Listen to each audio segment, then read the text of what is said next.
తెలుగు ఇండస్ట్రీలో కుర్రాళ్ల రాజ్యం నడుస్తుంది ఇప్పుడు 2026లో అగ్రదర్శకులు ఎవ్వరూ వచ్చేలా కనిపించడం లేదు.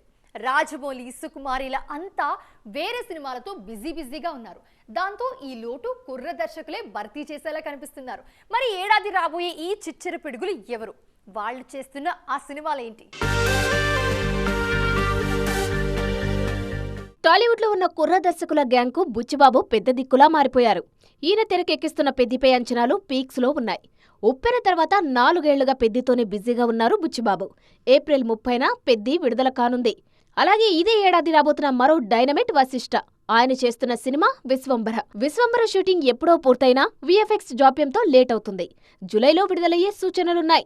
బింబిసారాతో బ్లాక్ బస్టర్ కొట్టిన వశిష్ఠ ద్వితీయ విఘ్నం దాటాలని చూస్తున్నారు. మన శంకరవర ప్రసాద్ గారు సక్సెస్ దీనికి హెల్ప్ అయ్యేలా కనిపిస్తోంది.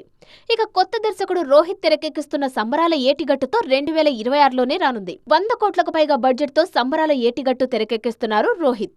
అలాగే ప్యారడీస్ తో పిచ్చెక్కించాలని ఫిక్స్ అయిపోయారు శ్రీకాంత్ వదిల. ఇక సంకల్ప్ రెడ్డి సైతం గోపీచంద్ సినిమాతో మ్యాజిక్ చేయాలని చూస్తున్నారు. నాగచైతన్య వృషకర్మతో విరూపాక్ష ఫేమ్ కార్తిక్ దండు మరో బ్లాక్ బస్టర్ పై కన్నేశారు. మొత్తానికి 2026 ఎటు చూసినా అంతా కుర్ర దర్శకులే కనిపిస్తున్నారు.